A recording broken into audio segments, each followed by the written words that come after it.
Hello dear friends, in this video we are going to see about data filtering and selection in Pandas data frame. So in the Python. So that's what we are going to discuss. So what are the things we are going to concentrate in this video is we are going to learn how to select particular column and the row. We are also going to see how LOC and iloc is going to work. So LOC is basically label based and iloc, I for integer. So integer, which means position based selection. And then we are going to see how we are going to apply some conditions and then we are going to do filtering and how to do the filtering based on query. And also we are going to do some of the functions. We are going to use these functions like isin, between, contains, and also we are going to learn about sorting and ranking. So using all these methods we are going to learn how to do the data filtering and selection. So with the help of the pandas library. So already in the previous video, if you have saw the previous video which is on data wrangling, we discussed about what is the purpose of data frame. So we know that there are already a lot of data structures available in Python like set, list, tuple, dictionary. So we might be thinking, why can't we use dictionary to store our data and to do all this data manipulations? But we learned that usually in the previous video also we saw that we converted the dictionary into data frame and then we applied all the data wrangling. That means data cleaning process. So we can easily apply those functions. We don't want any for loops. We don't want to individually take care of. Directly, if you put the data frame name as well as the relevant functions, it would be applicable for all the rows or the columns. So that's the specialty of data frames. So the data is properly stored in rows and columns, and we could able to apply a lot of functions in it. So let's start discussing. So we know that normally we use a dictionary to store data. So here we have a dictionary called data. We have name, age, and all. So instead of having dictionary, if you use dictionary, we cannot apply a lot of functions to it. But if you convert the same into a data frame, there are a lot of advantages. So how we can convert a dictionary to data frame is we can just use the pandas library and data frame function and give the dictionary name so that it will be converted to data frame and stored in data df, which is a normal variable. So dictionary is a simple key value pack, but data frame store is like a Excel format, like rows and columns. It is easy to read and analyze. So like if you want to find a mean, if you have something in the dictionary, want to use a for loop, get value one by one, and we want to do that. But we want to do the same thing for a column called age in the data frame. We can directly apply, we can do it in a single line like this. We can say the which column you want to find a mean and just use the mean function so that you can do it very easily. So in the previous video in the data wrangling, we saw all these functions. So this can all be done very easily. So dictionary alone cannot do all these things. So when you do have a data frame, it is easy for us to do analysis. We can apply it to machine learning algorithms, doing visualization. All this thing is very easily. Doing data transformation, adding new column, modifying the existing, all this thing very easy. Converting type from one type to other type is easy. So that's why we want data frame. So let us go into it. So first we want to import the necessary Python libraries. We want pandas for data frame. And for numerical operations, we are going to use numpy. So pandas, hereafter we are going to name it as PD and numpy means NP. So here we have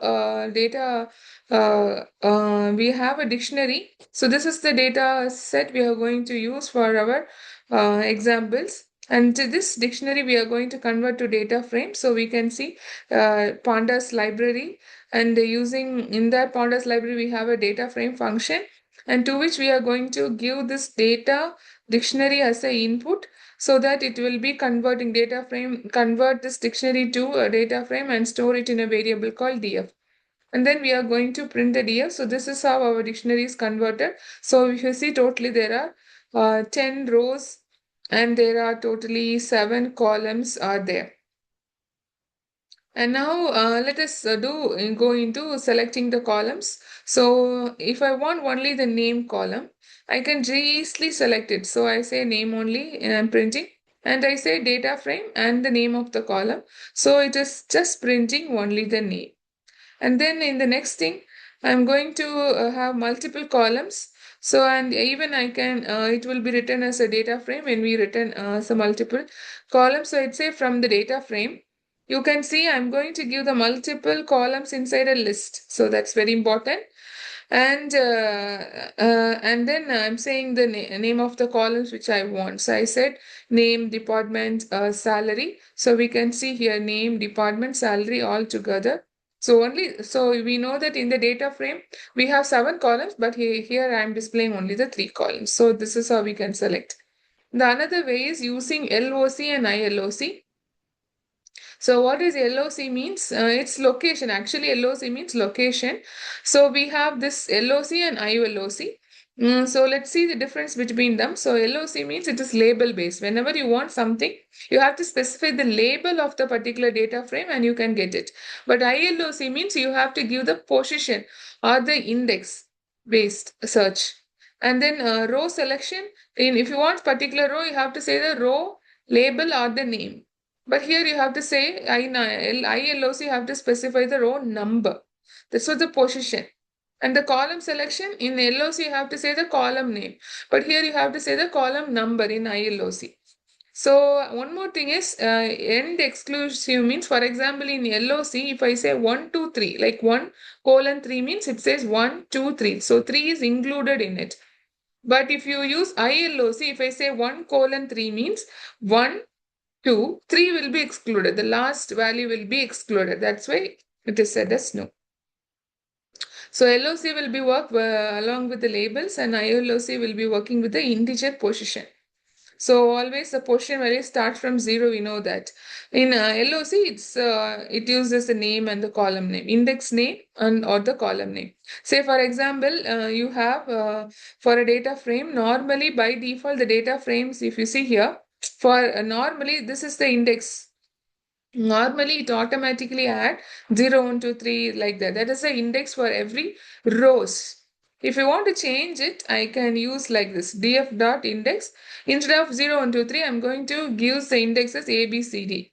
So here you can see this small a, B, C is now used as the index. Name is A, B, C. Salary is this 1000, 2000. Now, how can I use LOC? I can say the data frame dot LOC, and you have to say the row name. This is what the index of the row. So C means this row. So in this data frame, C means this one. So I'll be getting this column C and 3000. Name is name is C, and the salary is 3000. So C is the index label. In the same thing, if I use iloc, how will I use this? I'll say df dot iloc. Here I have to say, here we used what? The name. See, we have given inside the single quotes or double quotes we can even use. And we say the index label name. So C is the name. So if you want the same thing in iloc, instead of saying C, you have to say 0, 1, 2. So this is second row. So here you have to say the number. So here you have to say the number. So here you can see 2. That is this the C column. If you want this row, it is 0th row, first row, and second row. So I got it. So now same output we will be getting. So 2 is the position. Okay, hope you have got it. Now let us use our data set. So if I want the row 2, how will I use it in LOC? df dot LOC of 2. So it will return the row with label index 2. So here if you see in our data set, label index 2 means this one. Charlie IT 68,000 is the salary. So you can see here, but I am asking for the second row, no. So here it is giving the complete row. I just specify the row. So I am totally we have 7 columns. Name, department A. So name is Charlie, department is IT. You can see here. This one. Name is Charlie, department IT, age is 27. This complete row is displayed. And 2 is what? The index. Here it is like index name is 2 itself. So we are using this index name. It is not the position here. It is the index name. For example, instead of 0, 1, 2, 3, even it may be having ABC also. So whatever name is there in the index, we will be using it. And then, okay. So the next is, here I'm going to use the same thing, df, location. I'm saying the row index names, like it says like 1, 2, 3, which means first row, second row, third row. So we already learned LOC will be including the end value also. It is inclusive. And in this three rows, which means 1, 2, 3, I want only this two column, name column and salary column.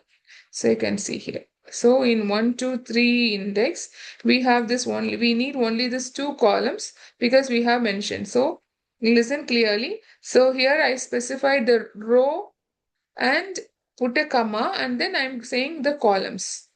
So what are the columns I want? And okay. So now let us learn with iloc. So in iloc, we have to specify the position number. So same thing. Second row means same. Since the in LOC also we gave two, don't get confused, as that's why I showed an example here. So even this can be a number or a whatever you have given here, we have given in LOC. But in iloc, this specifies the position number. Zeroth row, first row, and second row, which means then 0, 1, 2 means it is the third row. So because the starting value is 0 based. And here, what is df? So here we have to give only the position numbers. That is what I is. So here I say df dot iloc. So before a comma specifies the row, after comma specifies the column, and we know the end value is not included. So here the start value is not mentioned. So from the starting value, I want till the second row, which means starting value to the end value is not included. And here in the column, from the starting column to second column. So we can see here. So this is one. So third was not included. And the first three columns, which means 0, 1, 2. And here also 0, 1, 2. So the first three columns. And here you can see, if I use the negative value, we know that it will be starting from the end. So I have said the starting value I have mentioned -2, which means from the last two, okay, the last two rows, and ending value I didn't say. So till the end. Here I have said only the row value. Column I didn't mention. No, I have not mentioned a comma. See here we have specified a comma, and then we specified about the column. Here there is no comma. So only row value was mentioned. So what rows we want? The last two rows, starting from the last two. So you can see the last two rows are displayed here. And since we didn't specify any details about the column, all column details are specified, are shown in the output. The next one is Boolean filtering. So here, what is Boolean filtering? Means we can give some condition and we can do the filtering. So here, I am specifying only I want the data about IT department. So that is printed. So how we can print this from the data frame. So in the data frame, I'm going to choose the department. You can see there is a column called department. You can see here there is a column called department, the second column name. From that, you can see there are a lot of departments are there, HR department, IT, finance. So from that, we want only IT department. So how we can specify that is, so here I have specified DF, department is IT, and I said salary should be greater than 65,000. So this is how we can do the data filtering. So here I have mentioned two conditions. Okay, before that, this is the first thing. So here I have said only one condition, df equal to IT. So department from the data frame, inside the square bracket, I have in the data frame, choose the column department, it should be IT. And so this is what the condition. And for this, I want only this columns, name, salary, and rating. So you can see IT department, name, salary, and rating is only printed. And here also only one condition, salary should be greater than 70,000. I am asking for name, salary, department. So you can see the salary is always greater than 70,000 because we have did a filtering in that, and we are not asking for all columns, we are asking only this columns. So you can understand this square bracket. So this square bracket is this, and here also we have other square bracket. So if you are specifying the column, it should be as a list in outside. So to specify the condition, there is a square bracket, this green square bracket, and in we have in the column we have another green square bracket. Inside that, to specify the column, we have a separate square bracket. So clearly understand that as well. And now here we saw only one condition. Here we can give multiple conditions as well.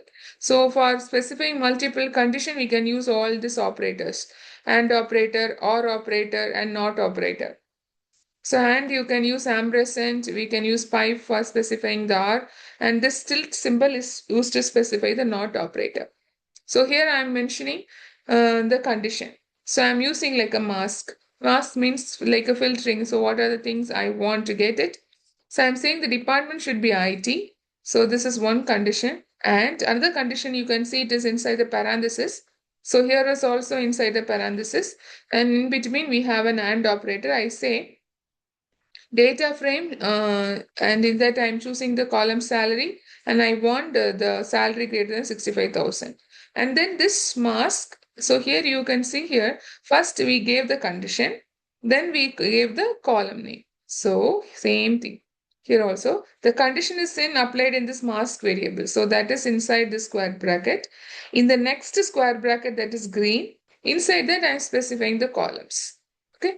So you can see name, department, salary, and here the condition is department should be IT and the salary. So you can see all departments are IT and the salary should be 65,000 and above. So you can see the salary is also 65,000 above.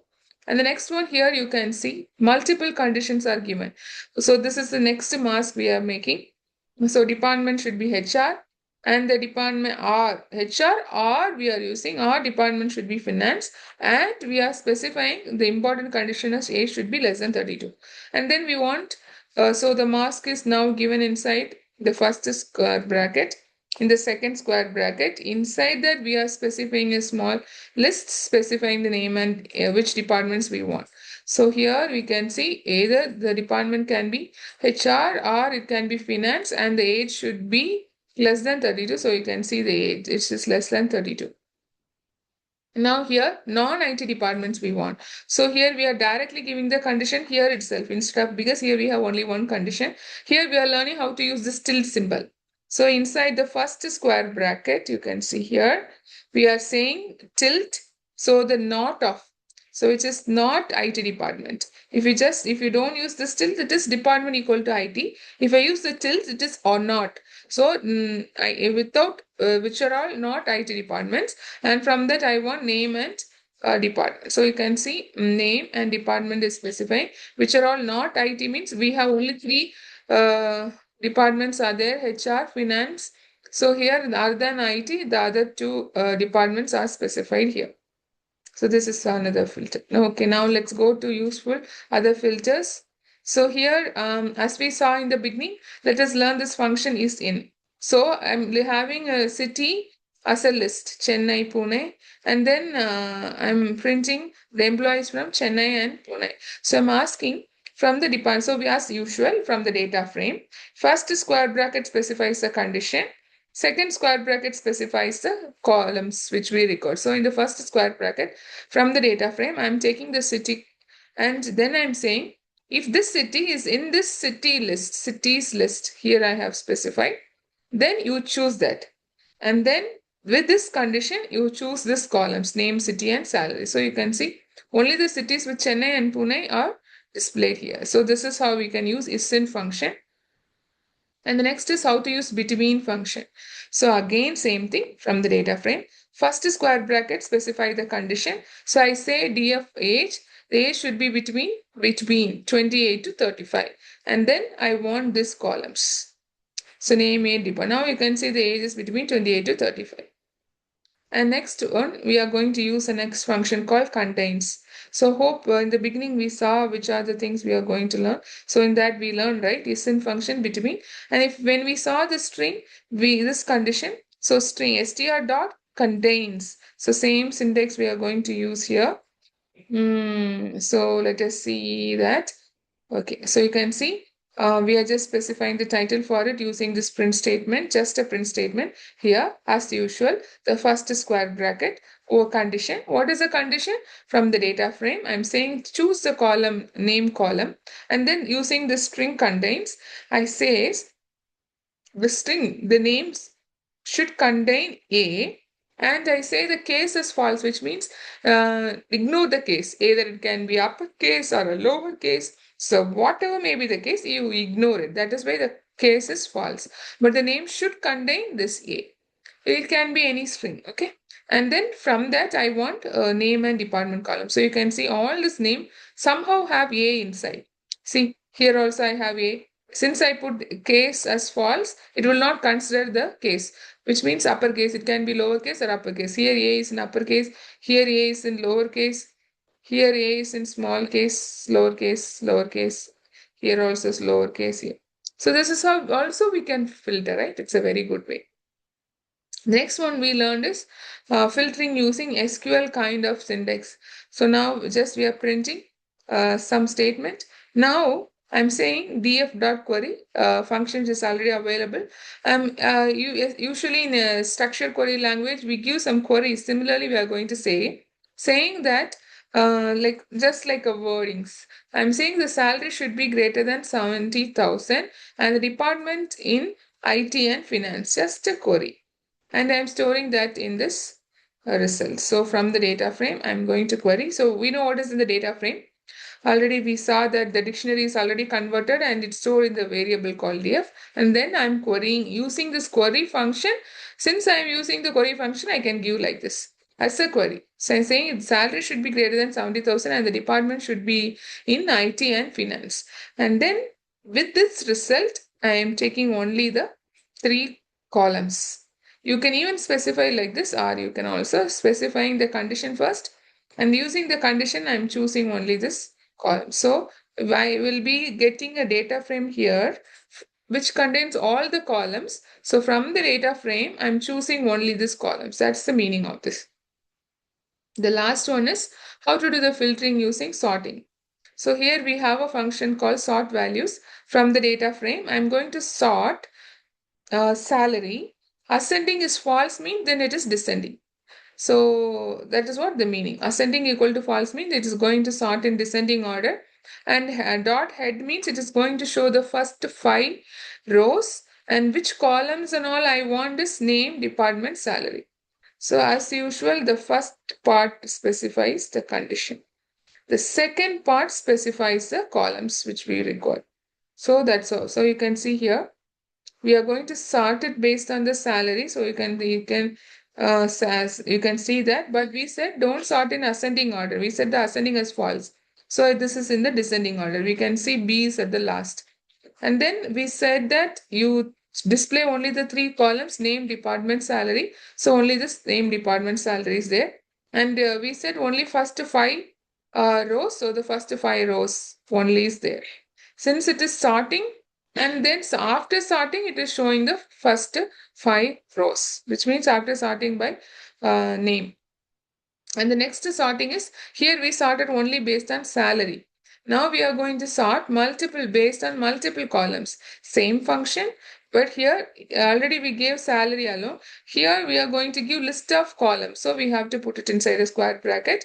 And we said ascending. So here since we are using 2 columns, we are saying for the first column ascending is true, which means department should be in ascending order and the salary should be in descending order. That is what ascending here is false. So for both the column, we are specifying condition. And what are the columns we want is name, department, salary. So first we are specifying as usual the condition and then the columns which we require. So you can see the 3 columns, name, department, salary. And you can see name, department is sorted in, you can see department sorted in ascending order and salary is sorted in descending order. So we got the output. Now, oh, sorry, here.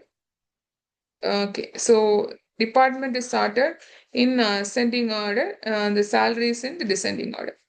See, here it is starting from 95,000 and going to 65,000. Here it is F is coming first, then H, then I. So department started in ascending order because ascending is true.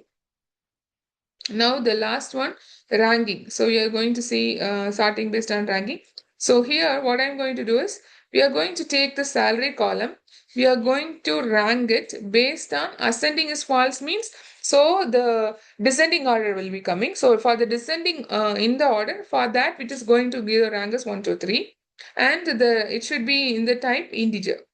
So, and that is now in the new, we are making a new column called salary rank.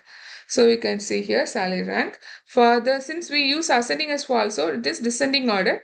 For the descending order one, we gave the rank as 1. And the rank is in the type of integer, so it is here. Hope you got it. So you can see here, and this column is now here, sorted value, because this is what the new one we have already created. So we are showing sorted value. So we have here without sorting, with only the ranking was added. Now to that, what is there in salary rank?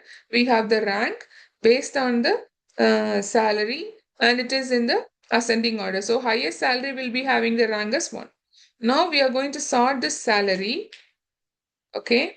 And then we want this columns. So here we can see name, department, salary, rank, and we can see the rank as well as the salary because already the rank is in which order? So if you don't specify sort value ascending order, by default it is ascending order only. So rank is coming in ascending order and we know the rank is already based on highest salary only we gave the rank. So highest salary will be given first rank. So that's what we did here. Okay. So okay, so this is all about, so the every function is applied here. So that's it. So I hope you have understood how to do the data filtering using all these functions. So what are things we learn? We learn how to select a particular rows and column and how to use LOC and iloc. We learn this how to filter, use multiple conditions, single condition. We use query function. Also we learn how to use these three functions and also we learn how to do the sorting separately and for that we use a sort underscore value function and also we learn how to apply the ranking. Hope you have understood it. Thank you. Thank you for listening. God bless.